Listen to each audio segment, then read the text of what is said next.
Intermediate Angst, Dealing with Feelings of Suckage, written by Khatzumoto, posted in April of 2013.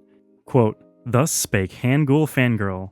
Dear Khatzumoto, you are handsome beyond comprehension, and also very slim. Your delicate schoolgirl figure is an inspiration to us all. How do you get past the feeling that you're not progressing and end up forgetting to keep going? Self-study is hard for me. End quote. Next quote, Don't believe a thought you think. Quoted from T. Harv Eker. A lot of actual psychologists and proper New Age people have talked about these ideas in a much more detailed, accurate, and elegant fashion than I am about to, so you may want to take their advice instead. All I can offer you is my personal, very anecdotal experience. To be honest, I think my advice is crap. It's just infinitely better than the mindless, unintentional defaulting to social convention that many people do, but then that's not saying a lot, considering how wrong conventional wisdom can be. For the record, there's nothing automatically wrong with defaulting to social convention. We can't be original in all things. The problem comes when that default setting doesn't work or even causes harm, which is definitely the case with languages. The problem isn't so much that language classes suck as it is that they have no intention or mechanism of improving themselves. They are so blindly arrogant that not even they are aware that they suck. So, back to you and the feeling you're not progressing. Feelings can be like having an emotional drama queen attention whore friend living inside you who thinks she's clairvoyant. That's an awful lot of misogyny in one sentence. Don't feed the inner troll. Pay it no mind. It'll run out of steam. It's kind of like how paying attention to a baby or toddler sometimes makes them start crying, or, if they're already crying, makes them cry harder. I don't have any children or even younger siblings, so don't take my childcare advice. But I've heard and observed that sometimes ignoring the kids helps them get over it, while getting attentive and freaked out simply escalates the emotion out of all proportion. Sometimes your feelings are wrong and they need to STF you. Ignore them and move forward. Almost by definition, your feelings are illogical, so sometimes I find it helps to illogicalize your motivations to not have good reasons for things you do. So your new reason is, because I feel like it, or because it's there. You can't argue with that, because there's nothing to argue with. It's openly reckless, reasonless. It's like when you tell a guy his mother is a whore and he goes, I know, right? She totally is. When can I pencil you in for an appointment?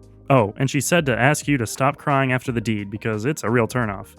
No traction. Some research I read about appears to show that people with no emotions, due to highly localized brain injuries and stuff, can't make decisions. So perhaps the problem isn't having emotions, but tuning into the wrong emotions. Move that dial away from WAMI, Making Progress FM. Tune into happiness and boredom and interest and happiness and curiosity, and I don't know if those all count as emotions, but they are mental states. Scour your memory. Become aware of repeating patterns in terms of what gets you going, and look to amplify those patterns. It could be a certain type of situation, or a certain type of media, or certain auteur. Footnote 1. My favorite example. If you like a certain movie or TV show, you're almost certain to like other work by the same director and/or screenwriter. In fact, in my experience, although actors and genres are more visible, directors and screenwriters are a far more reliable indicator of whether or not you'll like a given work. End footnote. Mere progress pales in comparison to, oh sweet, this looks cool.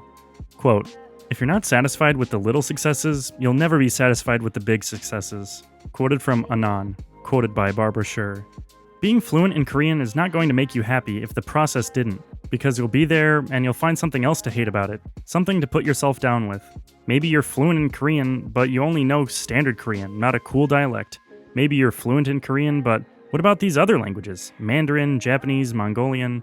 Maybe you're fluent in Korean, but you can't write like the best Korean author of all time. There's always a reason to feel bad. The key is to not play along.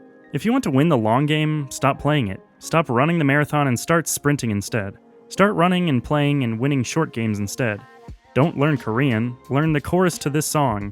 Don't learn Korean, play this movie. Don't even watch it, just play it, audibly.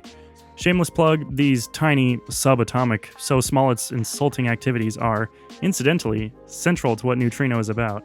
Neutrino gets you hooked playing short games so you can, as Werner Heisenberg may have put it, forget about your position and focus on your momentum. Play the short games. Be sensitive to the little things, the tiny winnable games, the small victories. Immerse yourself in them. What does it matter whether or not you're making progress? You don't need to be making progress in Korean. You like it anyhow.